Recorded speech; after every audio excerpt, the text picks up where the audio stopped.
I reserved a private room, paid in advance, and sent calendar invites for my anniversary dinner. No one showed.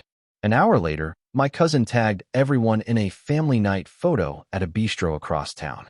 I didn't respond. I just posted. Reminder, I'm the one who pays mom's utilities and dad's phone bill.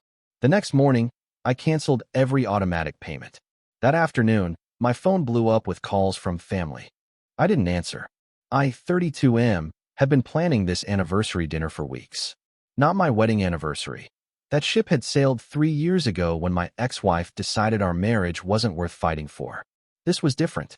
It was the anniversary of the day I'd pulled my family out of financial ruin. The day I'd stepped up when everyone else had given up.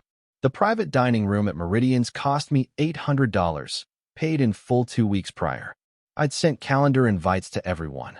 Mom, Dad, my sister Sarah, my brother Mike, my cousin Danny, and even my Aunt Linda who'd been struggling since her divorce.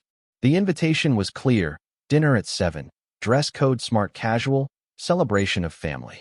I'd even included a note about how much this night meant to me.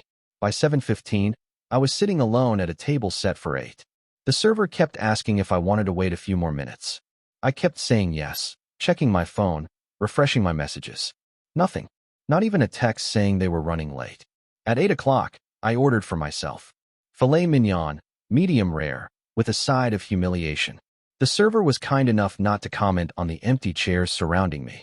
I ate in silence, my phone face down on the white tablecloth, trying to convince myself there was some reasonable explanation.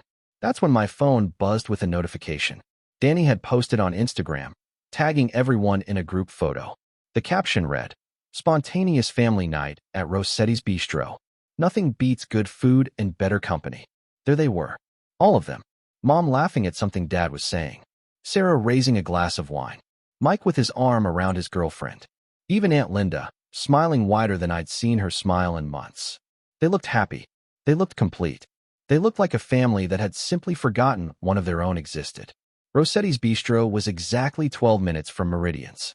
I knew because I'd driven past it on my way here, noting how packed it looked for a Thursday night.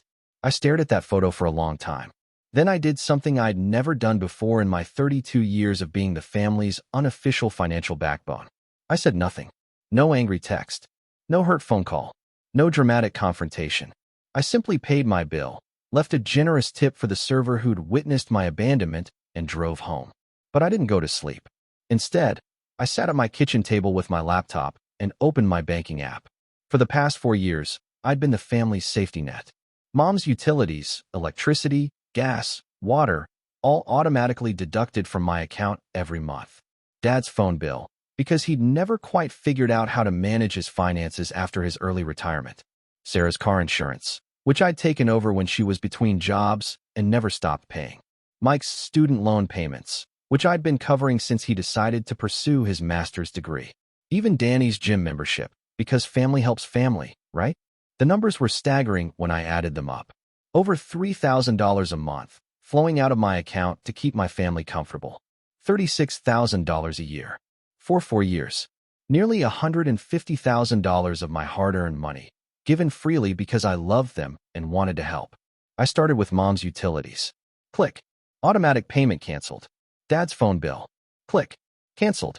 One by one, I methodically removed every recurring payment that had been keeping my family afloat. It took me 47 minutes to undo 4 years of financial support. Then I posted a single sentence on Facebook.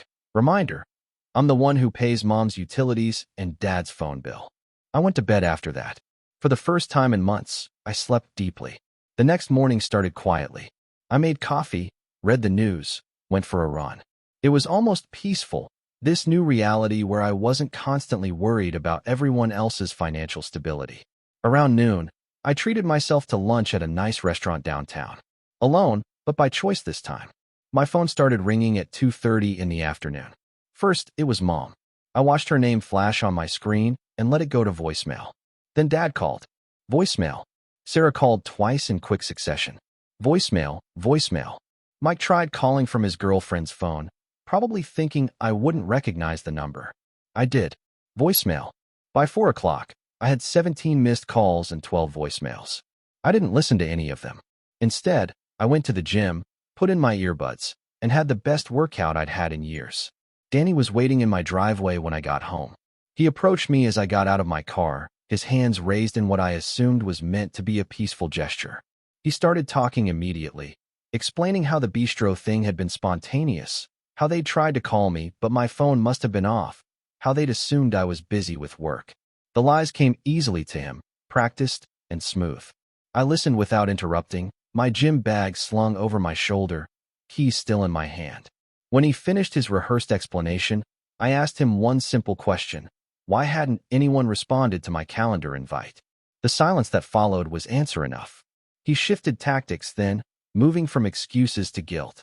He reminded me about family loyalty, about how we'd always been there for each other, about how money shouldn't come between relatives. He was good at this, I had to admit. For years of financial dependence had given him plenty of practice at manipulation. I told him he was right about one thing. Family should be there for each other. Then I asked him where my family had been last night at 7 o'clock. He left after that, but not before informing me that Mom's electricity had been shut off that morning and Dad's phone service had been suspended. He said it like it was my fault, like I was the villain in this story. Maybe I was, but I was tired of being the hero who got forgotten. Update 1. The calls intensified over the weekend. Sarah showed up at my apartment on Saturday morning, tears streaming down her face, explaining how her car insurance had lapsed and she'd gotten pulled over on her way to work. The officer had been understanding, she said, but she needed to get coverage reinstated immediately or risk losing her job. I made her coffee and listened to her sob story. Then I asked her the same question I'd asked Danny. Where had she been Thursday night at 7 o'clock? She tried the same excuse about spontaneous plans and miscommunication. I pulled out my phone and showed her the calendar invite, sent 2 weeks prior, with her response marked as no response. I showed her the read receipts on my text messages, proving she'd seen my reminders about the dinner. She got angry then, accusing me of being petty and vindictive. She said family shouldn't keep score, that love wasn't transactional. I agreed with her completely. Then I asked her why she'd never once offered to contribute to Mom's utilities or Dad's phone bill, despite having a steady job for the past 2 years. She left without finishing her coffee. Mike tried a different approach. He called me Sunday evening, his voice carefully modulated to sound reasonable and mature. He acknowledged that they'd handled Thursday night poorly, that they should have communicated better. He even offered what sounded like a genuine apology. But then he started talking about consequences and proportionality. He said that cutting off everyone's financial support was an extreme reaction to what had essentially been a miscommunication. He used words like nuclear option and collective punishment. I let him finish his speech. Then I told him about the $800 I'd spent on a private dining room, about sitting alone for over an hour, about watching my family celebrate together while I ate dinner in solitude. I asked him if he thought the consequences were proportional to that experience. He hung up on me. Update 2. By Monday, the situation had escalated beyond individual phone calls. Mom had apparently organized a family meeting, and I was receiving coordinated messages from multiple relatives.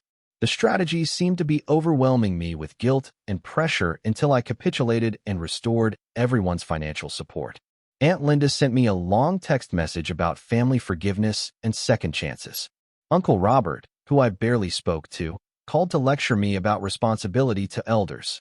Even my grandmother got involved, though I suspected someone had coached her on what to say.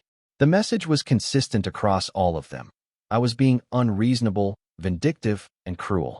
I was punishing innocent people for a simple mistake. I was destroying family relationships over money, which made me shallow and materialistic. But none of them addressed the core issue. None of them acknowledged that they'd deliberately excluded me from their family gathering. None of them seemed to understand that the money wasn't the point, the disrespect was. I decided to make the point clearer. I drafted a detailed email and sent it to everyone who'd been calling me. In it, I laid out exactly how much I'd been contributing to the family's expenses over the past 4 years.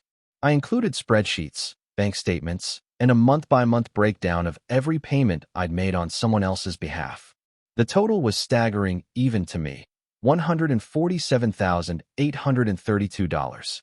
I explained that this wasn't about revenge or punishment. It was about respect and reciprocity. I'd been happy to help my family financially, but I expected basic courtesy in return. Being deliberately excluded from family gatherings while continuing to subsidize everyone's lifestyle wasn't acceptable. I ended the email with a simple proposal. I would consider resuming financial support if everyone who'd attended Thursday night's dinner contributed equally to a fund that would reimburse me for the private dining room I'd reserved. $800, split 7 ways. Just over $100 each. It wasn't about the money. It was about acknowledgement. I wanted them to understand that my time, my effort, and my feelings had value. The responses were immediate and predictably negative. Update 3. Sarah was the first to reply, and her email was brutal. She accused me of being manipulative and controlling, of using money as a weapon to hurt people I claimed to love. She said I was acting like a spoiled child who couldn't handle disappointment, and that my behavior was destroying the family. Mike's response was more calculated. He questioned the accuracy of my financial records and suggested I was inflating the numbers to make myself look more generous. He also pointed out that much of the money I'd spent had been voluntary, that no one had forced me to pay their bills. Dad's email was short and devastating. I raised you better than this. Mom didn't email at all. Instead, she showed up at my office. I was in a meeting when my assistant knocked on the conference room door. She looked uncomfortable as she told me that my mother was in the lobby and refused to leave until she spoke with me. I excused myself from the meeting and found Mom sitting in one of the leather chairs near reception, her purse clutched tightly in her lap. She looked older than I remembered, more fragile. The stress of having her utilities shut off was showing in the dark circles under her eyes and the way her hands shook slightly as she spoke. She didn't yell or cry or guilt trip me. Instead, she asked me a simple question. What did I want from her? I told her I wanted her to understand how it felt to be forgotten by the people you love most. I wanted her to acknowledge that Thursday night had been cruel and unnecessary. I wanted her to see that I wasn't just an ATM, that I was her son who'd been looking forward to celebrating with his family. She listened without interrupting. When I finished, she was quiet for a long moment. Then she told me about Thursday night from her perspective. Danny had called that afternoon, she said, suggesting they all meet for dinner at Rossetti's. It had been spontaneous, unplanned. She'd forgotten about my calendar invite completely, not maliciously, but because she'd been dealing with a crisis at work and her mind had been elsewhere. When she realized what had happened, she said, she'd felt terrible. But by then, it seemed too late to fix it. She'd hoped I would call or text, give them a chance to explain and apologize. When I posted that cryptic message on Facebook instead, she'd felt hurt and confused. I asked her why no one had tried to contact me during dinner, why no one had thought to invite me to join them at the Bistro. She didn't have a good answer for that. We talked for over an hour in that lobby.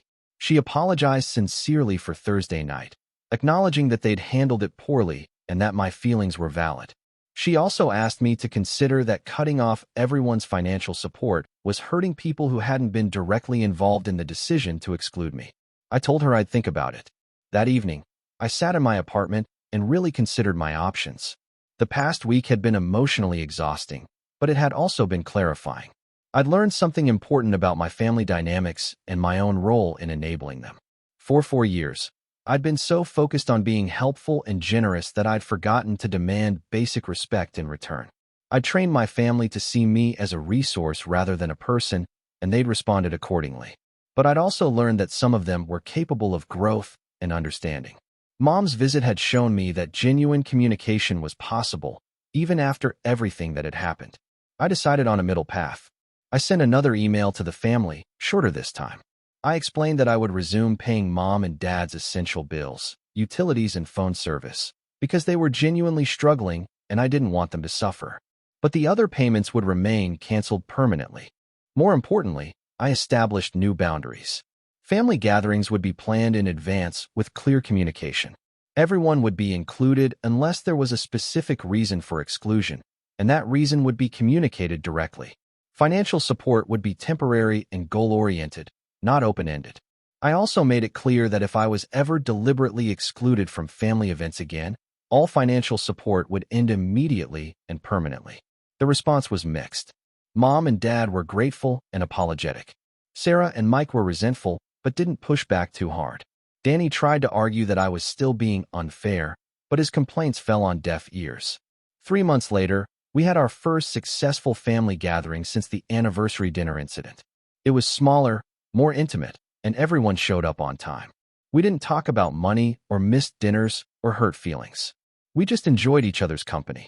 It wasn't perfect, but it was progress. And for the first time in years, I felt like I was part of a family rather than just funding one. Sometimes the most powerful thing you can do isn't what you say or how loudly you say it. Sometimes it's what you stop doing, what you stop enabling, what you stop accepting. Sometimes love means teaching people how to treat you properly, even when the lesson is painful for everyone involved. I learned that I don't have to set myself on fire to keep my family warm. And they learned that taking someone for granted has consequences, even when that someone loves you unconditionally. The private dining room at Meridian's is still available for reservations. I know because I checked. Maybe next year, for the anniversary of the day I learned to value myself as much as I value my family, I'll book it again. This time, I'm confident people will show up.